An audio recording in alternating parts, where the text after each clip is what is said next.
You're gonna change the lighting, right? Because my hair flies are like... No, it looks good right now. My name is Sama. I'm from Kurdistan. I moved to the United States in 2016. Yeah, so Kurdistan actually currently does not have its independence, so it's not really a country on the map. But Kurdistan is located in 4 parts, Iran, Syria, Turkey, and Iraq. I'm from the Iraq part, so it's northern Iraq. So Kurdistan is located in the Middle East. It's between all those countries. It's kind of shared. But for us, for Kurdish people, we say we're from Kurdistan because we believe it's one. The idea in your head is not true. You know, like a lot of people have, even the Kurdish people here who have never visited, you know, think it's like, oh, it's in the Middle East, there's war, or like it's very closed-minded, you know, I can never live there, or, you know, but it's not like that. You know, there's areas that are very westernized and areas that are not, but are still very nice and very, you know, cultural. Like, I've been living here for more than 6 years, but I still could, well, like fit in there and live there, and, you know, it's developing really, really fast. So it's just, you would have to go to know, but like the ideas in the average person's head just are not true. So my grandma moved here first.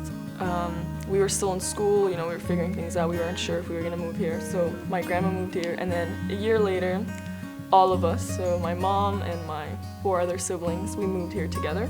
My dad had to stay there to work, you know, help us. It's not easy to let go of your job and come here and find, you know, a job as good as the other job, you know, with 5 kids and like your wife and your grandma, you know, well, my grandma. So it was hard for him to move with us right away. So, you know, he was helping us, but we were here and he was there. That was for 5 or more years. My dad actually just moved here like several months ago. It was not nice. Like, I would have liked for my dad to be here with us.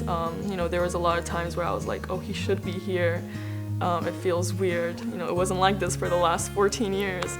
But I understood, you know, I understood his responsibility. So it was not the best, but it was necessary. I was the oldest, and I definitely felt a lot of pressure moving here, especially the first 2 years. Because my younger siblings were, I think they were like 8 and 9 or 8 and 10. So like they were way younger than me. So it was easier for them to kind of emerge into the culture here, like way easier for us. But then that also came with like negative influences that we did not want them, or we were not ready for them to gain. So like I was going through high school myself, I was going through changes myself, but then I was also making sure that they were okay, making sure that they weren't being, you know, negatively influenced, making sure that they had someone to go to, because my siblings come to me. They don't go to my oldest sister, they don't go to my family, they come to me because I'm like the middle ground, you know, like I'm Kurdish, but then I'm also a little American. You know, I moved here at a really weird time. So I understand them, and I understand, you know, my parents, and I understand my older sister. But with them, they feel comfortable coming to me. So, and I like that, but it is definitely like a lot of pressure. Just my mom, like everything she does in any way, like in any field, it's the same passion, the same drive, the same effort that she puts in.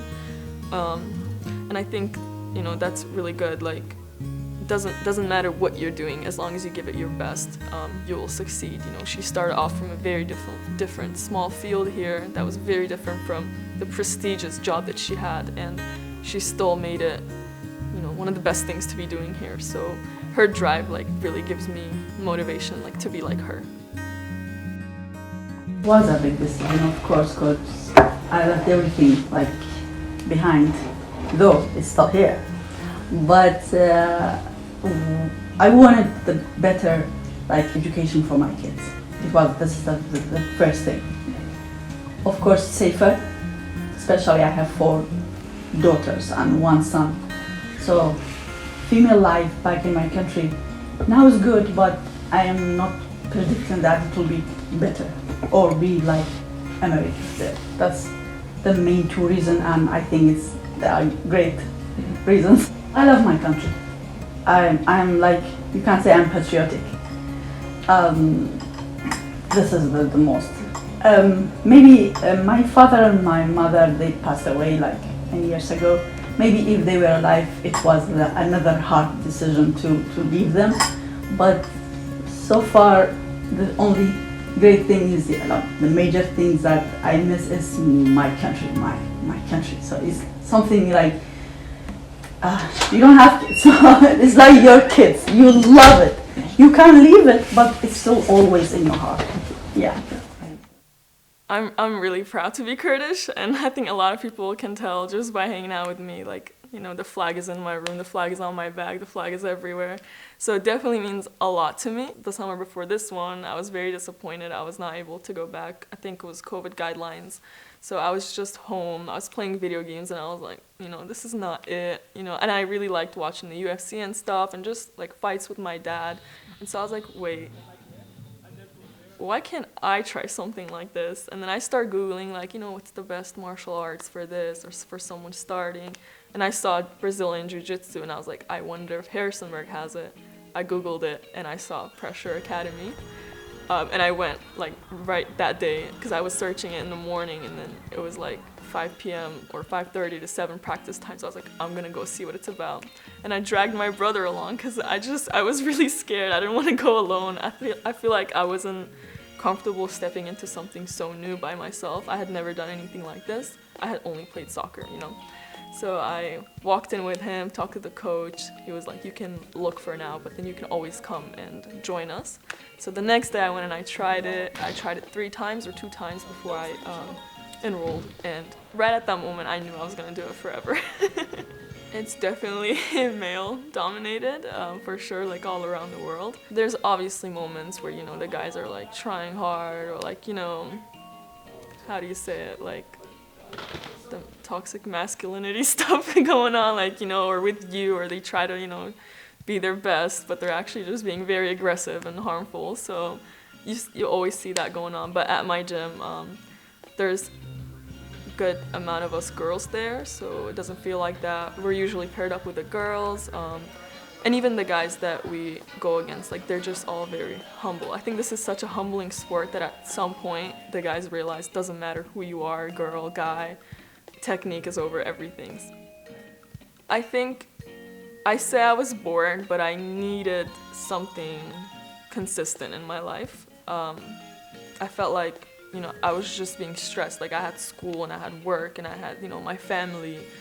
I didn't have that one good thing that I wanted to, like, I guess, relieve stress and enjoy and make friends and have it every day. I think that's what I really was looking for.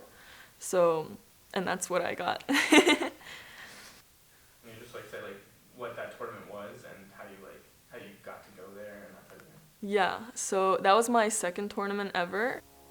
The mental part of it, you know, a lot of people might think it's just a physical sport, but what I realized, like, just 2-3 months going into it, is you really have to connect the dots. You really have to be present in the moment, like when you're drilling or when you're live rolling with people. You have to, like, 100% be there for you to perform your best or do how you want to do.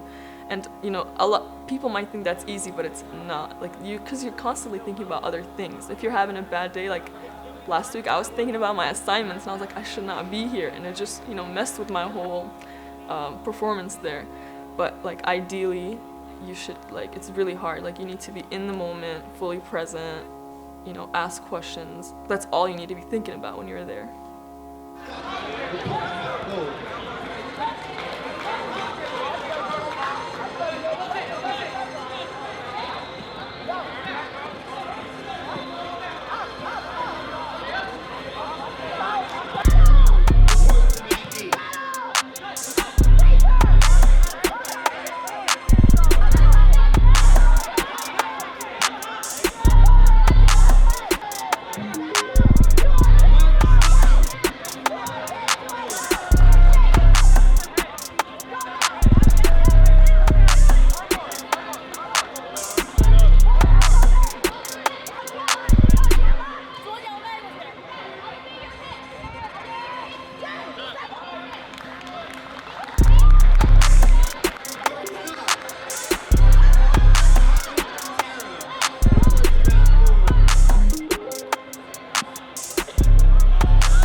You were like, I'm scared. I was like, what? Bro, you fucking killed that shit, bro. No, literally, I fucking love this shit. I'm into this. What the fuck? I'd be there crouching with Patrick if I could, bro. But I know I'm not gonna say nothing else. Like, beer! Yeah, I was across. Yeah, I know I did. I was like, shout out. Your survival like instincts literally turn on. Like I was so nervous, my hands were sweating.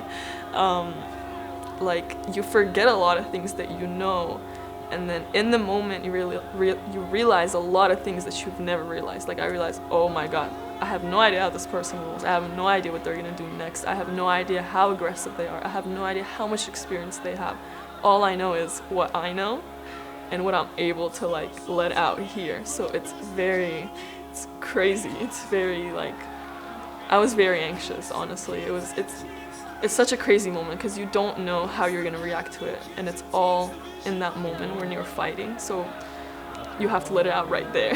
There's no after or before. 2 submissions, 1 point. Wow.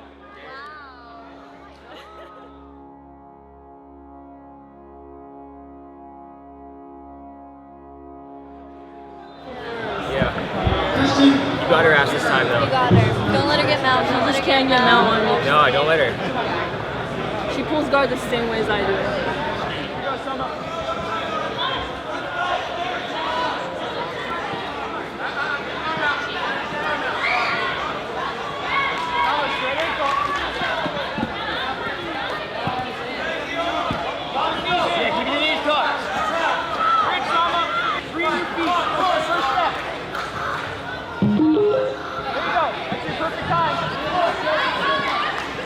Good job, good job. Nice. No arm in there. Number 8. Stand on her knee and free your knee. Apostle. Number 8. Nice. Hold it there for a second. Get your points. Get your points. Back to more grip. Keep your back. Keep your back now. Nice. Nice.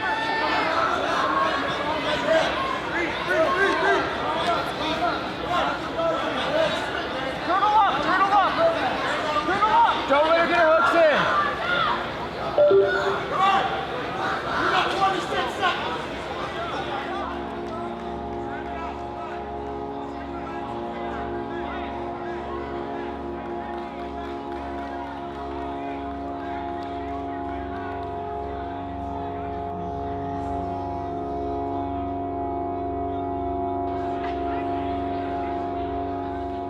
I was really proud of myself. I was confident. I was expecting to be placed somehow because I was placed 3rd on my first competition in gi. In gi. And then, so this time I was like, okay, either I do the same, so I get placed 3rd, or higher. I wasn't saying it has to be 1st. Obviously I want it 1st, but I was like anything higher than 3rd or 3rd, you know? And I did that, so, you know, I hit my goal, I got placed 2nd. It was just really tough because I went against the person that I lost to become 2nd instead of 1st 3 times. So, you know, the same thing happened 3 times, and that was just really disappointing, but, you know, I deserved the 2nd place. But I do hope to go, like, competitively with it. I feel like, yeah, that's definitely my goal. Like, I really want to take it somewhere. I definitely want to keep competing. I want to compete at different levels. I definitely want to, you know, advance my belt. So I'm a white belt now, like, you know, blue belt, purple belt. Like, I want to keep going up. I don't think this is something I'll ever stop.